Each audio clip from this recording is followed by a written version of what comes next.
In today's video, we're going to take all these thrifted items and turn them into some fall home decor. Hi, my name is Cheryl and welcome to Lifestyle of a DIYer. And I'm going to start with this thrifted pumpkin cutting board. And if you look real close under the $24.99, it says for dry food only. And I think maybe somebody put something wet on here because if you look over on the left, it has a pretty bad stain. And I tried to sand that stain out. I also removed the white lines, but that stain was not, I couldn't sand it out. So it was either paint or decoupage, and I chose decoupage. It's called Rustic Patina by Redesign with Prima, and they call it a tissue paper, but it's a lot thicker than tissue paper. It's really nice to work with, and this is one of my favorite patterns. I put down a nice layer of the decoupage gel.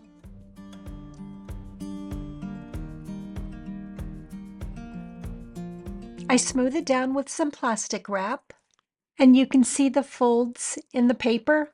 I'll show you how we're going to get rid of those in a minute.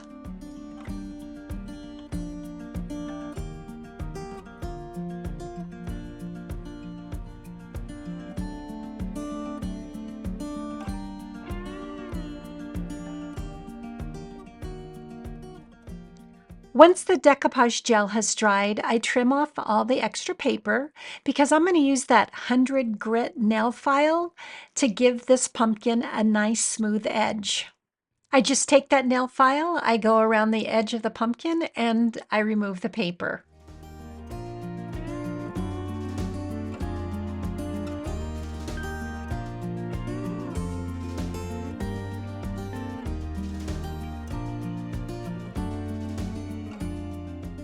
The file was a little fat to get in between the stem and the pumpkin, so I just took a piece of sandpaper, folded it in half, and it worked perfectly.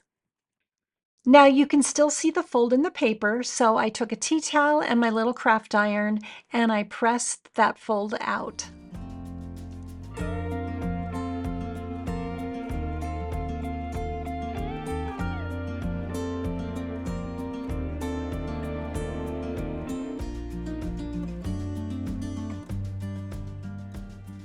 I thought feet would be nice on this tray, and I actually had some on hand, so I painted them in this whitewash glaze. I also painted the back of the tray in the same whitewash glaze. Then I marked my drill bit with a piece of tape so I would know how far to drill into the cutting board, because I didn't want to accidentally drill through the cutting board.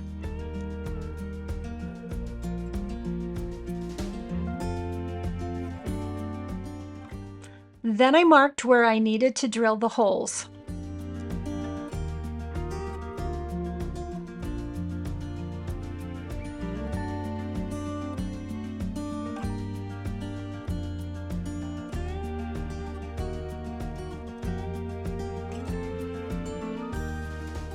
To attach the feet to the board, I had to use a connector like this. And just to make sure everything's going to be secure, I put glue in the hole on the foot before I put it over the connection screw. And this thrift flip was done, and here's how it turned out.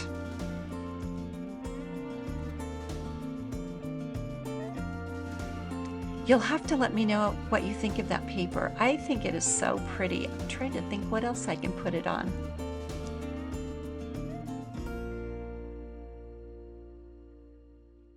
And on to DIY number 2. My next thrift flip, I am going to take this sign that I thrifted and the stencil from JRV.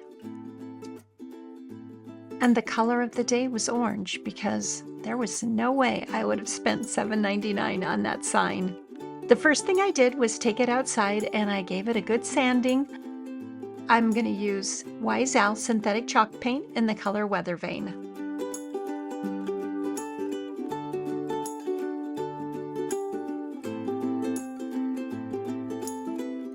Once the paint's dry, I'm going to go over it with a nice thin layer of Elmer's glue because I want to do a crackle effect on the sign.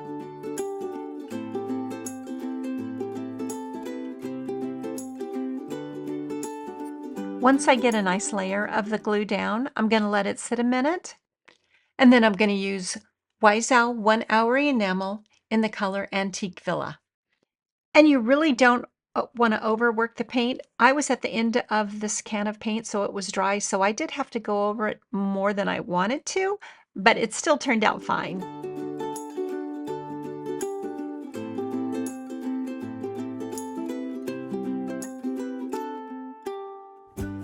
Now, you don't have to use the heat gun like I'm doing here, but I was trying to speed up the crackling process so I could film it, so you could see how it starts to crackle. But even without the heat gun, it crackles pretty fast.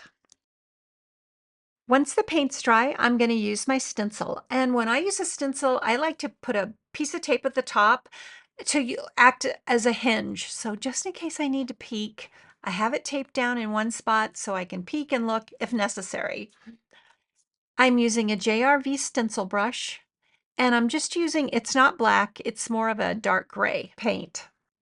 And I've found the best way to get a nice crisp line is to get the paint on your brush, then use a paper towel and tap off most of that paint. I use a tapping motion or a dabbing motion, not a swirl motion, when I stencil, and that seems to work best for me. Just remember, whether you pounce or swirl, you just don't want to have very much paint on the end of your brush.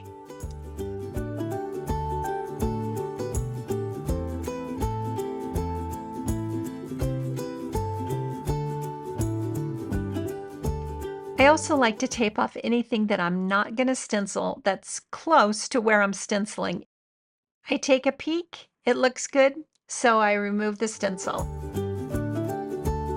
Once the stencil paint is dry, I want to give this whole sign a good sanding.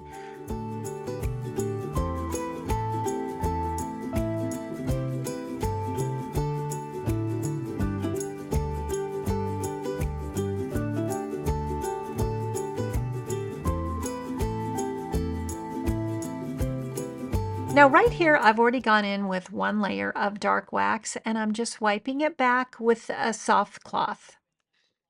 Then I'm going to go in and concentrate right around the edges because I want it to look more aged right around the edges of the sign. Because I was using a paint with a built-in sealer, I didn't need to seal the sign with clear wax first, so I could go right in with the dark wax.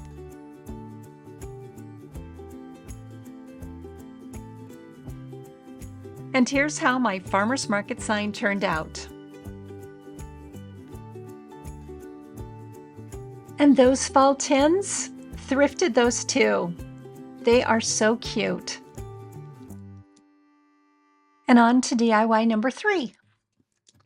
The next DIY, we're starting with another cutting board. Not as cute as the pumpkin, but it's going to be part of a vignette.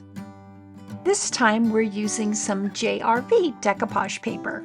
I love this one because there's so many options. The first thing I do is remove this little piece of leather, and fingers crossed I can find it so I can put it back when we're all done.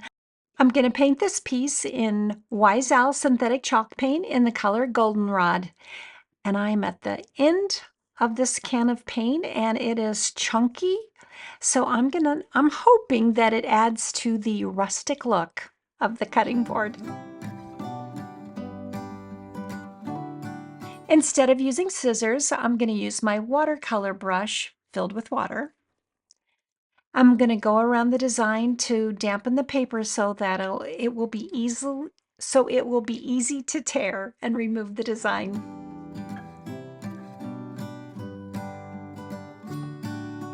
So you'll have to let me know in the comments, have you used one of these pens before?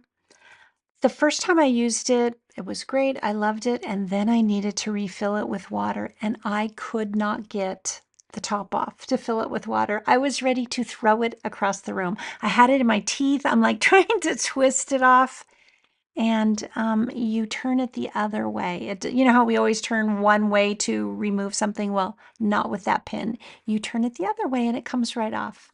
But it was so frustrating. So let me know if you have had that issue. I'm using Redesign by Prima decoupage gel, and I'm applying it to the paper first, and then I'm going to apply it to the cutting board.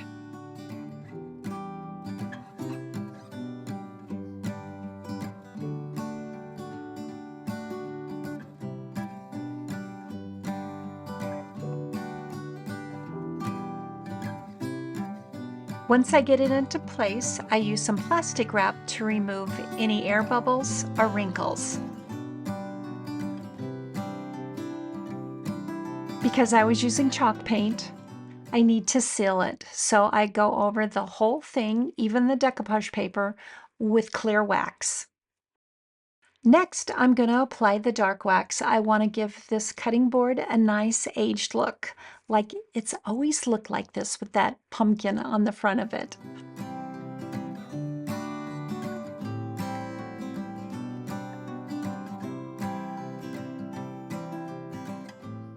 Now on to part 2 of our vignette. And to be perfectly honest, I was looking for this little like craft rolling pin that I could not find in my stash. But I found this little rolling pin that I completely forgot I had, and I think it'll work out perfectly. I'm only going to paint the handles, and I'm going to use Resell synthetic chalk paint in the color Dried Thyme. And you'll have to let me know in the comments, do you have a stash problem like I do, where sometimes you can't find anything? Let me know. And once the paint was dry, I sealed the handles in clear wax. And I am going to decoupage again, but this time I'm going to use wrapping paper. I love this wrapping paper. I have used it on book stacks, never for a package, only for crafting. I use my scissors to get the paper to the right size, and then I use my little paper cutter to make sure all my edges are straight.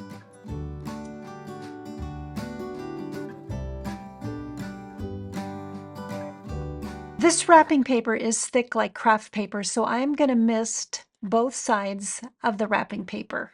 And I'm still using Redesigned by Prima decoupage gel. And I am applying a thick coat because that paper is absorbing that gel. And I just want to make sure that when I put this on the rolling pin, that it's going to adhere to the rolling pin and form to it. It's not going to spring back because it's this heavy paper. The next thing that I'm going to add to my vignette is the spoon that, again, I wanted to decoupage, but I was like, you cannot decoupage everything. So I just took some cutting board oil and I tried to give this thrifted, dried out spoon some life. And all of these pieces are going to go into my basket, which I don't have a before of, but this basket is very similar in the color. I wanted to use spray paint, and the only thing I had on hand was chalkboard paint, so that's what this is. Next, I took Resell synthetic chalk paint in the color Turmeric and dry brushed it over the basket.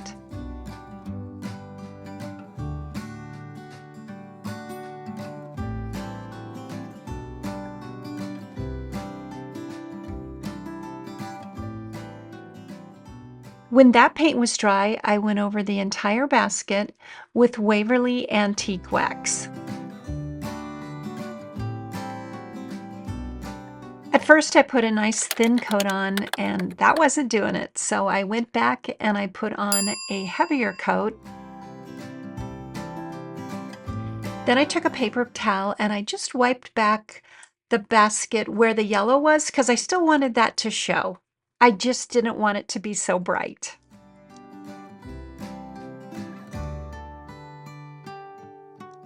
And you can see right here, my basket needs a little repair work. I used some wood glue and then I just used some painter's tape to hold it until the glue was dry.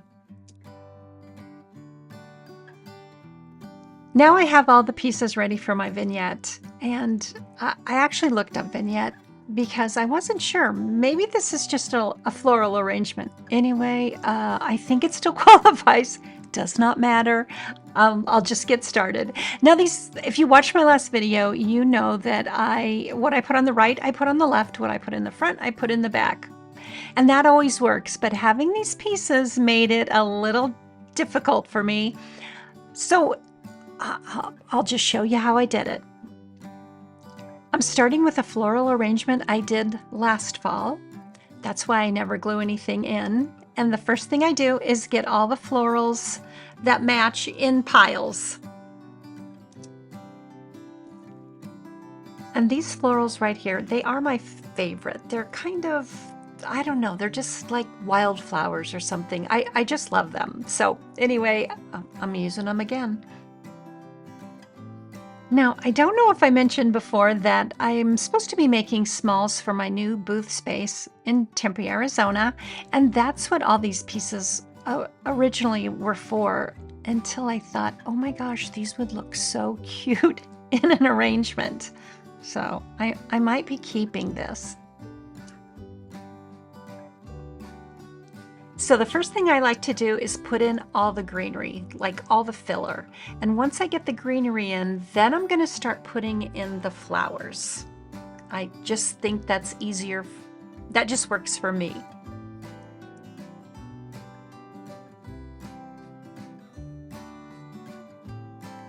I have a couple little pumpkins, but I only have two. So I'm just going to put one in because, you know, that whole rule of odd numbers. So I'm just going to keep the one pumpkin in there. And like I said before, I usually, what I put on the one side, I put on the other side. But that didn't really work out here. So it was kind of more about balance. If I had like a couple on the one side, then I would put a couple on the other side. I just didn't go right, left, right, left. I hope that makes sense.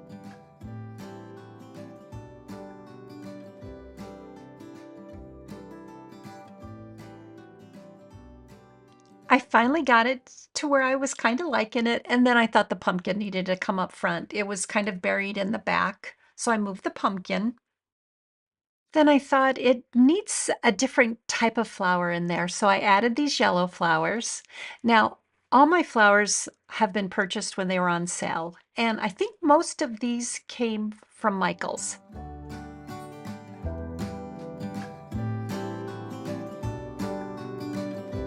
It did take me a minute, but I finally liked it, and here's how it turned out. Now, I don't think I mentioned the little grater in the back that looks all rusty. That's actually a new grater that I rusted with vinegar and salt and hydrogen peroxide. If you'd like to know how to do that, leave me a comment. I have some things that I'm rusting right now. It does take a few days, but I do love how it turns out.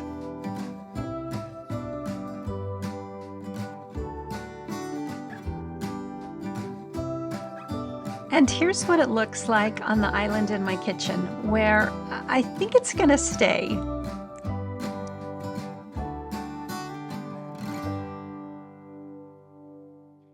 And for our last DIY, it is another sign with decoupage paper, but this one I printed off of Etsy. And I printed them on rice paper. Now here on the sign that I'm redoing, I'm trying to figure out, is this paper on there? Or I don't think it's painted. I don't know what it was. It wasn't paper though. So either way, I thought I need to sand this. I took it outside and sanded it, and now it's ready for paint. And I'm going to use Dixie Belle chalk mineral paint in the color English Ivy. You can see here that that first coat of paint did not have great coverage. So I hit it with the heat gun and I tried it again, and the second coat of paint was much better. To cut out the Highland cow, I don't like to use scissors. I like to use this watercolor pen, mainly because I never have any clean water where I'm working. And you just go around, get it wet, and then you slowly go around and tear the design out. And it gives it a nice feathery edge. Next, I'm going to take the design outside, and I'm going to use Mod Podge Clear Sealer. I did 3 coats of the sealer. I let it dry, and that ensured that when I applied the Mod Podge to the front of the design, that it wouldn't run. Next, I went through all my stencils and found one that said welcome, and it was the perfect size for the front of the sign. So I just need to tape off all the other things that I'm not going to use. I am doing my best to make sure that the welcome is centered and straight. And I'm just using a brown craft paint and my smallest JRV stencil brush.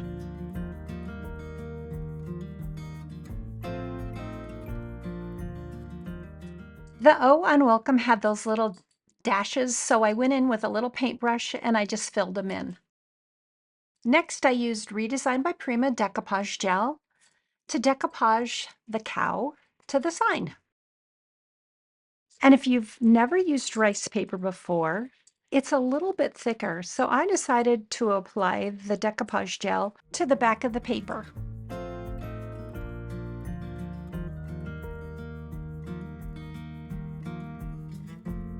Once I got it down, I took some plastic wrap and I just smoothed it all out, trying to get out all the wrinkles. I tried to work from the middle out. And if you're new to decoupage, rice paper is just so much easier than tissue paper or a napkin.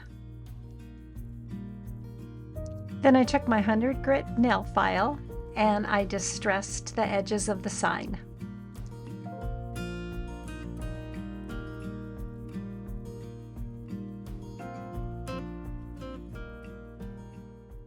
And then I took my 220 grit sanding sponge and I went over the front of the sign. I just don't want it to look like it's brand new.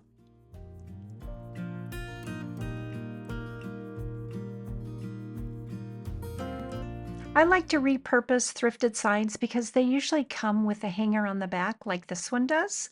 But this one, the hook was above the sign. It just showed. I didn't like that at all. So I'm going to remove this and I'm going to hang it a different way. I need to drill 2 holes, one in each corner. But before I drill the holes, I want to add that spackled paint look to the whole sign. It's already on the decoupage paper, so I think it'll give it a more cohesive look if I add it all over the sign.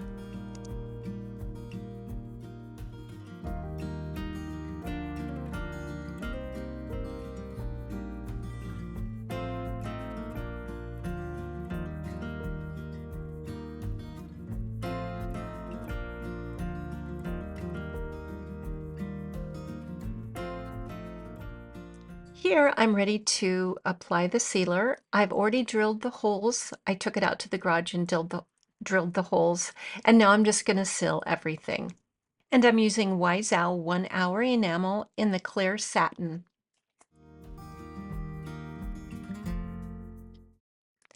Once the sealer was dry, to add a little dimension to the paint and some age, I used Wise Owl Glaze in the color Black Walnut. And you see, I'm very brave. I am wearing a white dress. I think if I stand behind the chair, I'm protecting myself. But I was good. I didn't get any glaze on me. Now, to apply a glaze, you just put down a layer of the glaze and you have a damp cloth ready because you have a little window where you can wipe back the glaze to your liking. To make my hanger, I used this, it's like a paper covered wire, and I just fed it through the holes. And then I did little like curlicues on the end to hold it into so that it wouldn't, pull back through.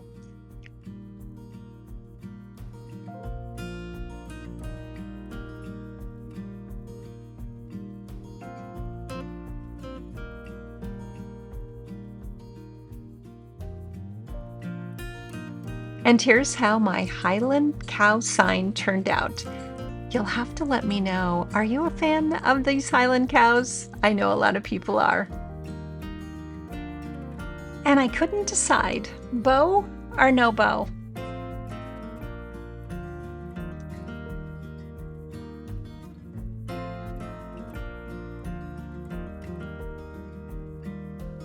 And here's a little recap of all the projects today.